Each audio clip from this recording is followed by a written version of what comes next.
Good morning, my dear students. Welcome back to Geography class once again. Anyhow, today we will start the new chapter that is known as Mineral Resources. Two chapters we already completed, that is Soil Resources and Water Resources. I hope all of you got the textbook. This is a new textbook I collected from school today. This is a new book and contents are same when we are going through the old textbook, because I have the old textbook also last year's. There only the topo sheet part is not there in this new book, that you will get separately, that we will think about after 5 or 6 months. Starting we will go to the theory part. Okay, topo sheet we will think about later, because last year topo sheet some changes are there, numbers are changed, but I taught in one class, I think some changes are there now. Therefore we will discuss about topo sheet later. Just to go through the textbook, and now I will not send the images, therefore you have to write the short notes, and when you are coming to write the exam, you have to submit the textbook, a notebook. Okay, therefore try to get the textbook as early as possible. Then, okay, now come to the point. We are going to study the mineral resources. What do you mean by minerals? I write only the points. Minerals are firstly natural substances. Natural substances of organic or inorganic origin. Minerals are natural substances of organic or inorganic origin, and it has definite physical and chemical properties. Therefore, minerals are natural substances, and it either organic or inorganic, and it has physical and chemical properties. Definite physical, so either physical or chemical properties are there for these minerals.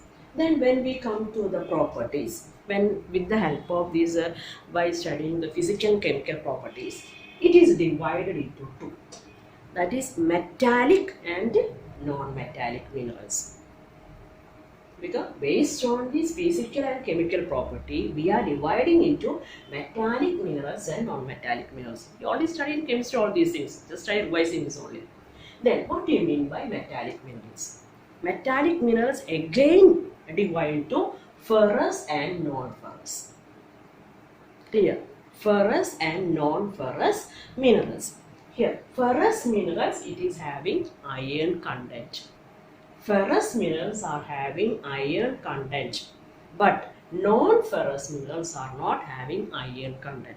Just like copper and bauxite, we can give the example, because it is not having copper and bauxite, no iron content. Therefore, these metallic minerals are further divided into ferrous and non-ferrous minerals. And this ferrous means it's having iron content, and non-ferrous is not having iron content. I hope it is clear this much. Then non-metallic. Non-metallic may be organic, otherwise inorganic. Non-metallic minerals may be organic or inorganic. Then when we come to the organic, it is based on the mainly fossil fuels, otherwise mineral fuels. That is animal, decomposed animals and plants. This one. Then we are getting coal and petroleum. Clear? That is organic. Then inorganic mainly consists of mica, limestone, graphite, etc. This is only the general introduction of the mineral resources. What do you mean by mineral resources? It is a natural substance, either organic or inorganic origin, and it has definite physical and chemical properties. And because of these physical and chemical properties, it is divided into two. That is metallic and non-metallic. And metallic again, ferrous and non-ferrous. That is, ferrous means iron content is there, non-ferrous, no iron content. Clear? Then non-metallic, that is organic, otherwise inorganic. Organic, fossil fuels, mineral fuels. Then inorganic, mica, limestone. This is the basic introduction of the chapter mineral resources. In this chapter, in your textbook, you can see 4 minerals. 4 minerals are there, that is iron ore, manganese, copper and bauxite in this chapter. The next chapter is conventional sources of energy and non-conventional source of energy. You know the pattern of question paper, each question 1 unit, and here 3 chapters are there, it consists of only 1 unit. Three chapters are there: mineral resources, conventional sources of energy, and non-conventional source of energy. These three together. Therefore, in this reduced syllabus, some parts are removed. Therefore, from this chapter, first chapter, mineral resources, 4 minerals we have to study: iron ore, copper, manganese, and bauxite. But bauxite they remove from the syllabus. Therefore, only 3 you have to study. Okay. Therefore, only 3 minerals we will study in this chapter. Then we will come to the properties, otherwise characteristics of minerals. Properties, otherwise characteristics of minerals. Character. We can say properties also. We can say characteristics of minerals and properties. First one. It is scattered, but they not evenly distributed. It is scattered here and there, not all evenly distributed. This one. Therefore, first they say minerals are not evenly distributed over space. Not evenly distributed. Not evenly, because we cannot see it everywhere. Not evenly distributed. Clear? Then, second characteristics is inverse relationship between quantity and quality of minerals. What do you mean by the inverse relationship between quality and quantity? If we are getting high quality minerals, its quantity is very less. Then the minerals which we are getting in high quantity, then its quality is less. Got it? High quality minerals are very less, low quality minerals are more. Here, quality and quantity inversely related. Quality and quantity. You know the difference between these two. Inversely related. Inversely related. Clear? This is the second characteristic. First characteristic is not evenly distributed over the space. Clear? And quality and quantity inversely related. What is the third one? Third characteristic is minerals are exhaustible. Going to finish. Stop. Minerals are exhaustible in nature. Minerals are exhaustible in nature over time, because when we are saying after a long time, the geological study, what they are saying, minerals are going to finish, and to replenish it, to reproduce it again, very difficult. We are, without any second thought, we are using these minerals continuously, but there is a chance to finish this one, and if you want to get it back, we want to produce or reproduce it again, you get the minerals, it will take millions of years. Clear? Therefore, minerals are exhaustible. It's a second crop is very difficult. Takes a long time. Clear? These are the characters. Only 3 characteristics. First is not evenly distributed. Second characteristic is quality and quantity inversely related. Third characteristic is minerals are exhaustible. That is, it's going to finish. Clear? These are the characteristics of minerals. I hope it is clear for you. Now we will study the first mineral, that is iron ore.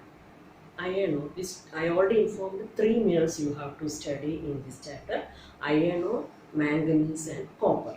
First we will study about the iron ore. Okay. Then you know iron, it is very famous, a common name we are using. It is one of the most widely distributed minerals found in the Earth's crust. We studied 3 layers of the Earth, that is core, mantle, and crust. Therefore, in the crust, iron we can see a large quantity. Many uses are there in the iron, and different varieties of iron also there. India is one of the largest iron producing countries in the world. And you know, it is the largest producer of iron ore also, India. And fairly we can see many iron deposits in India. But the first characteristic we study, it is not evenly distributed. Everywhere we cannot see, only some states we can see. But compared to other minerals, iron ore we can see in many states. When we will study the leading producers, leading states of iron ore, we will study that one. Okay, then here the iron deposits mainly we can see in hill masses.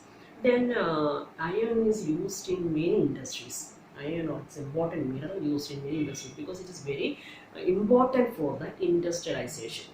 When there is more industries, that is the development of the country. Therefore, for the development of the country, industrialization is very important. Therefore, more industries we need. Then one of the raw material we are using is iron ore. Clear. Therefore, it is an important role, played an important role in the economic development of the country. Okay. Then actually there are three varieties of iron ore. Okay. First mineral we are studying is iron ore. First mineral we are studying is iron ore. The first mineral. First mineral, first iron ore. First iron ore is hematite. HAE, hematite. This is the first iron ore. First iron ore, hematite. It is reddish in color. This hematite is a red in color. Therefore, it is known as red ore. Because of this color, it is known as red ore. And how much percentage of iron we can see in this hematite? That is 60 to 70 percentage of pure iron we can see in this hematite. 60 to 70 percentage. 60 to 70 percentage pure iron we can see in this hematite. And where we can see this one? Especially hematite we can see in Odisha, Jharkhand.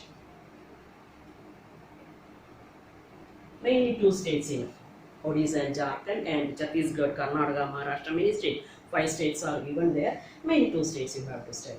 Because hematite, that is the first iron ore, and it is red in color. Therefore, it is known as red ore. And 60 to 70 percentage of pure iron we can see. Mainly we can see Odisha, Jharkhand, and or if you want to write, you can write Karnataka also.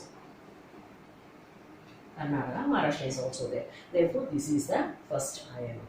Three varieties of iron ore are the first one, hematite. Then second one is magnetite. Second one, magnetite, magnetite. Second one is magnetite. What is the color of this one? It is dark brown to blackish in color. Dark brown.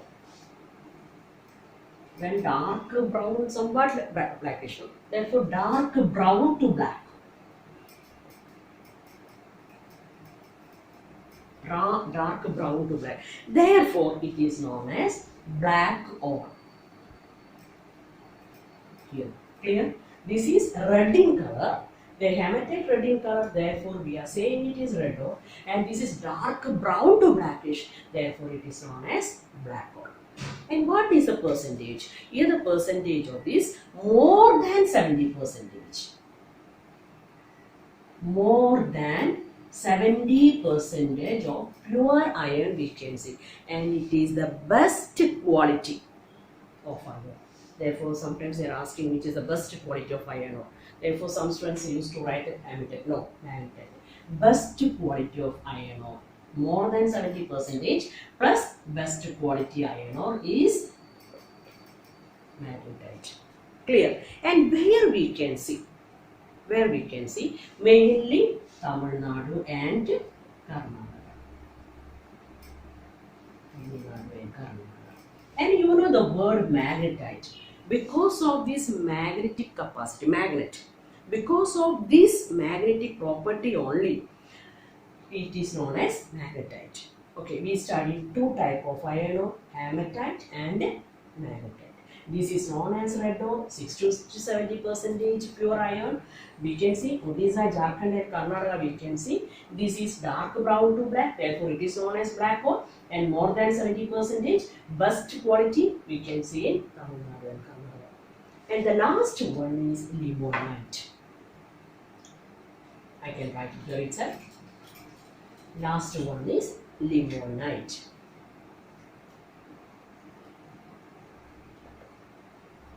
Okay, the last one is limonite. It is yellow or light brown in color. It is yellow or light brown. Yellow or light brown. You should know all these colors, and then only why it is known as such a way. It is dark brown to black, and another one we studied the first one habitat, that is red color. Then this is yellow to light brown color and contains 35 to 50 percentage of iron. 35 to 50 percentage.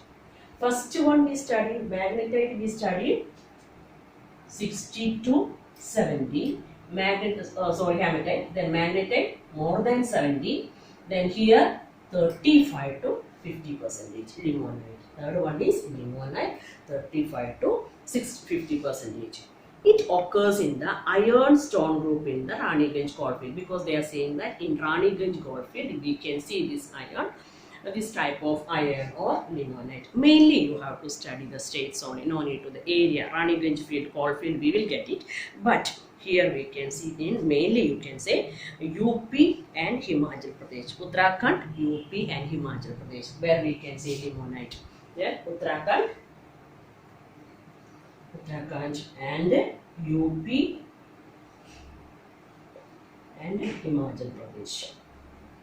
Clear? UP and Himachal Pradesh. Uttarakhand is of what district? UP, and Kanga Valley in Himachal Pradesh they are saying. Okay. Now we studied three types of iron ore. What are the three types of iron ore? First we studied magnetite. It is red in color, therefore it is known as red ore. And it contains 60 to 70 percentage pure iron. And where we can see in Odisha, Jharkhand and Chhattisgarh, Karnataka and Maharashtra, any three you can study, no problem. Then second one is magnetite. Then dark brown to black. Therefore it is known as black ore. It is more than 70 percentage and it is the best quality. And where we can see Tamil Nadu and Karnataka. And the third one is limonite. That is yellow or light brown and 35 to 50 percentage, and where we can see Uttarakhand, UP and Himachal Pradesh. These are the three varieties of iron ore. I hope it is clear. Now we come to the uses of iron ore. That is the first minerals, that is iron ore we studied. Then what are the three types of iron ore? Now we will come to the uses. First one, many uses. We already said that it is the mineral which we are using widely. We are using for the development of industries, and it is helps to the economic development of the country. Then about 90% of the iron ore is used to make steel. Steel is very important for in industries. We know daily we are using steel things, the things which are made out of steel. Okay, therefore 90% of iron ore is used to prepare steel. And raw iron by itself it is very hard, isn't it? Raw iron by itself it is strong and hard because it is used for the construction purpose. Raw iron, because for the building purpose we are using iron rods, isn't it? Therefore raw iron itself is very strong. That is why we are using for construction purpose and other purpose also there.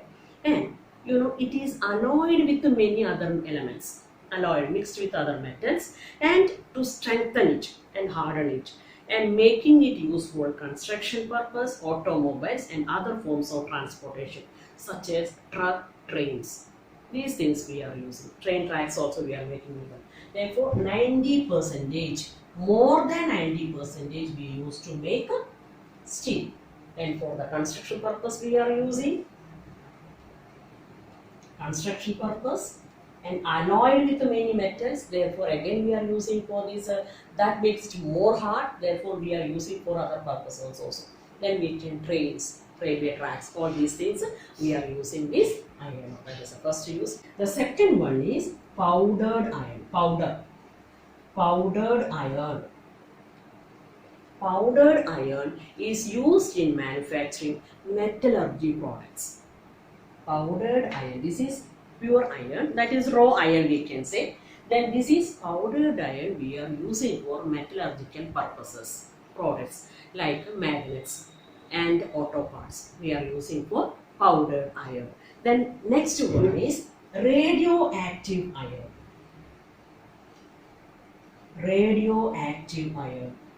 When they are asking about the uses Then you can use it raw iron, that is about more than 90% of iron was used to make steel. And for what purpose it is using? And powdered iron for what purpose? And metallurgy products. And radioactive iron is the third one. It is used as medicine as tracer element. Radioactive iron, that is iron content is 59%. That it is used as medicine as a tracer element and in biochemical and metallurgical research. For research purpose, radioactive iron, that is as a medicine as tracer element. You can just find out medicine purpose. A short way I am writing for the medicine as tracer element, and in biochemical and metallurgical research purpose we are using this one. Okay, next one is iron blue. The word itself I am right here, iron blue. By the one color name, blue color is that. Iron blue is used in paints, printing inks and plastic cosmetics, eyeshadow, all these things. It's iron blue is there. Here raw iron and powdered iron, radioactive iron and iron blue. By the color you can use it as this ink purpose, for the ink, printing inks and paint, plastics, cosmetics purpose, and laundry blue and paper dye, giving the color to the paper, all these purpose, fertilizer ingredient, many purpose we are using this iron blue, mainly you give the color purpose. Clear? Then black iron oxide. Black iron oxide. Black iron oxide is there. Black iron oxide. What is that? It is used as pigment in polishing compounds. Same way it's a color in polishing compound, medicine and magnetic inks. Iron blue also, and these black iron oxide also we are using as pigment, giving color to that one. Polishing compounds and all these things we are using this. These are the uses of iron. Only this much is enough for today's class. Next class we can finish this chapter because only 2 more minerals we have to study. Okay, then complete the short notes up to manganese. Okay, then have a nice day.